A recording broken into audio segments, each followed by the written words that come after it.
Well, greetings. Greetings once again in the name of the Most High. I greet you amidst all that takes place upon this earth, such a time as this. You know what? We're not going to worry about it. Nope.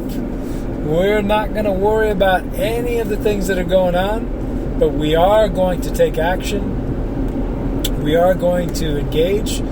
We are going to execute some of the most amazing plans that the source of all things has put within us to do at such a time as this. You know, we are not here as passive observers of everything. We're here to also be an active engager. We're here to shape what ends up happening in this paradigm at this time. So I know sometimes you might listen. If you listen to the corporate narrative, and if that is what's shaping your reality, you will that'll bring you into depression. That'll bring you into complacency. You'll have to detox from that.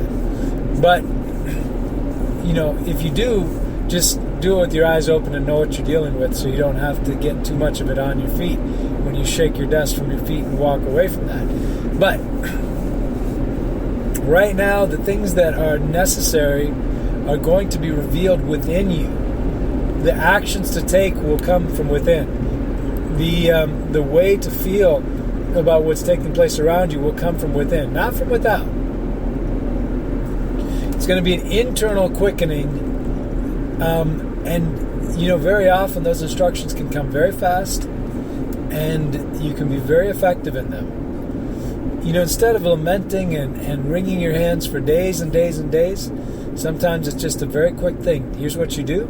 You do it, you're done in 30 minutes, and that's it. You can move on. You know, there's a lot of things that the human being can end up perplexing over that's really not that big of a deal. And if you look at what it is that you're worried about, it's not that big of a deal. A lot of it can be addressed in just a few small things that you do. So, you know, whether it's potential things that may come up in the future, well, take a few steps in the right direction, so that you are in a good place to be able to withstand shocks to the systems that may be coming up. So what does that look like? Well, for each person it's going to be a little different. There's going to be some general things that you'll do, like making sure that basic needs can be taken care of for you and whoever's in your household. So look at what those basic needs are on a weekly basis and just plan out for how long that would be. It's just a small planning thing. That's all it is. You can keep it on that level. You can keep it really, really simple. Instead of allowing all the fear and anxieties to overcome you. Because you know what? There's a reason that the world tries to get you wrapped up into fear. Because fear paralyzes you. You know, when a person is truly afraid, their hands are sweating, their motor skills are bad. There's a lot of things that all of a sudden, you know, their ability to focus. You know, you get somebody, maybe they go out and they shoot out at range, and they're really, really good and they're very accurate. But put that person in a high-pressure, fearful situation and see what happens to their accuracy. You know, they dramatically diminishes. Why? Because in a state of fear, it's harder to be focused. It's harder to have refined skills. It's harder to think clearly. That's why with military, law enforcement, and people like that, that's why they drill so much. That's why they drill so much. Because it's the process of doing just extensive drills that allows them to have muscle memory in difficult situations. So when they have muscle memory, even if they're under anxiety and fear, they've done it so many times that they just react and draw their weapon and are relatively accurate, though not as good as they would be in a low pressure situation. That's why with athletes, they train so much. So it's just all ingrained into the muscles and into just their responses. But without any kind of acclimation, what does fear do? Fear paralyzes you. And so, you're very susceptible when you're in a state of fear. You're very susceptible to suggestions. If somebody says, if you're afraid and somebody says, okay, quickly, do this, and you're afraid, you might do it, not knowing that that's the wrong action. That's why con men, they'll often try to get you, off your balance, out of balance. Why? Because, and in a place of fear, because then it's much easier to make a suggestion to you than if you had the ability to stop and process. So if you had the ability to stop and process, they can't necessarily get what they want out of you. So that's why they'll try very hard to get you panicked.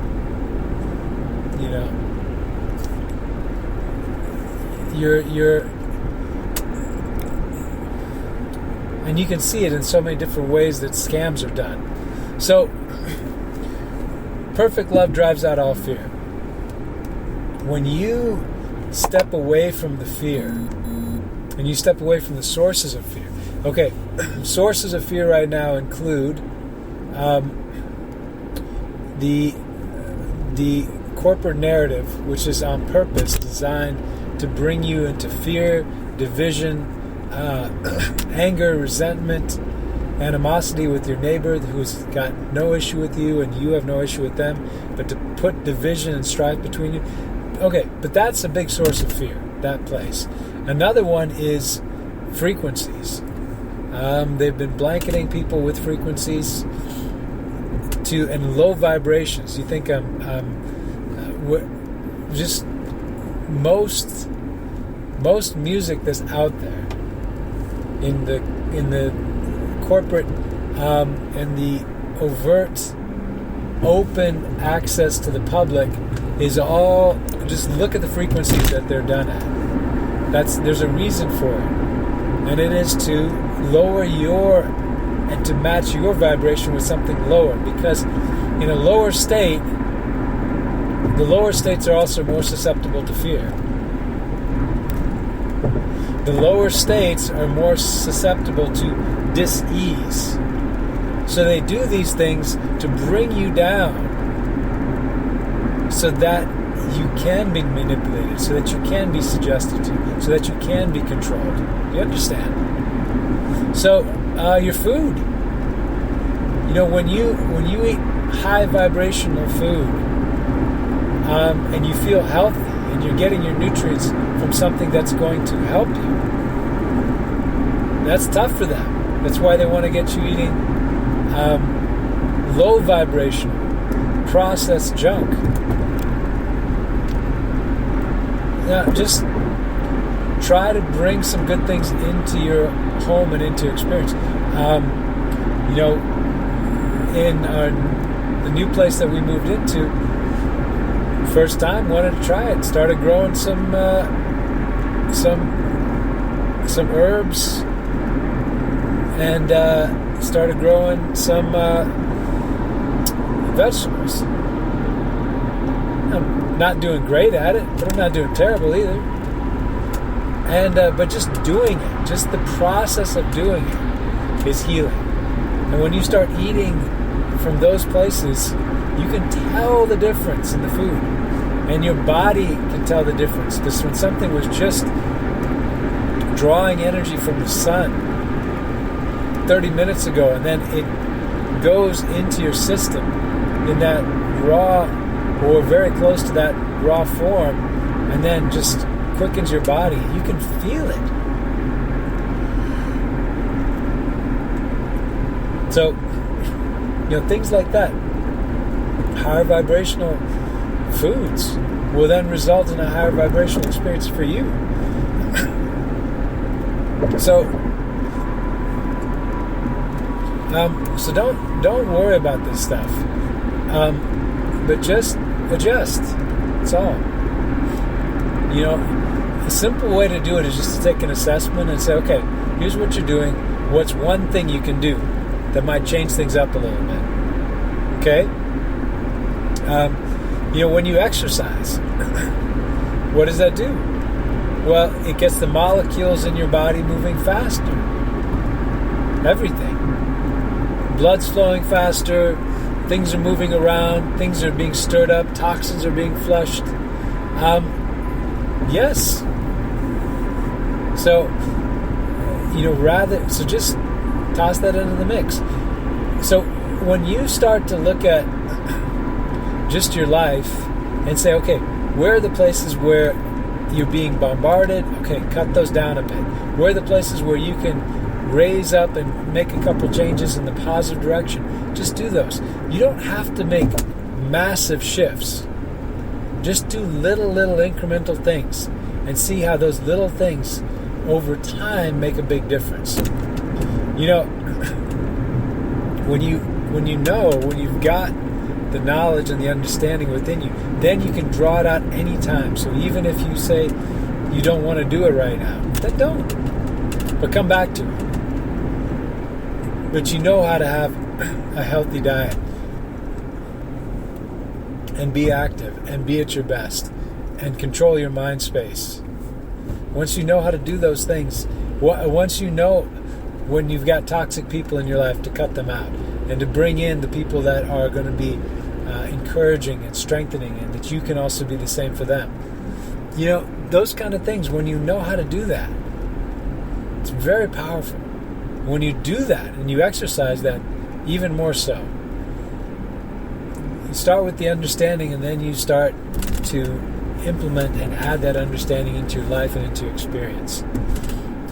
So, anyways, small things make a big difference. When we all start doing small things, that makes a massive difference. So, excited about what's in the future. Excited about all that's on the horizon. Be at peace within. Allow for the one that is just our Creator, the source of all things. Allow for Him to flow through you, for that impact to be made. Connect with who you truly are. The scriptures say we're seated in heavenly places, right? Okay. That means that we exist in other places, as well as right here, right now. So we're an extension of, because which is the higher state? Well, a heavenly place is a higher state than this one. So we exist. So this is an extension of a higher state. Now, it's hard to sometimes for people to fathom that, because this being your primary consciousness here, you assume that this is all there is, because most people assume that their life is a sum total of all reality. And there's a whole lot going on, not just our personal experience. So we are seated in heavenly places. So this life and this experience here is just an extension of a much higher state. And in all these states, we can connect up with truth, and we can walk in much greater things.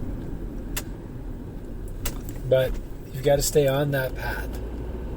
Don't allow the enemy to trick you, steal your birthright, harvest your energies. Just cut them off. And as you do that, things will flow in the right way. there's nothing you've got to be worried about in terms of loss in and around this world, because this world has truly nothing to offer you. It's empty. It's been empty for a long time. So instead of emptiness, go forward in peace and trust. Father's with us, and this is an incredible time. Alright, hey, we love you guys. Bless you. Just wanted to say hi. Drop us an email, faithmix@gmail.com. Always love to hear from you. Talk to you again sometime soon. Bye.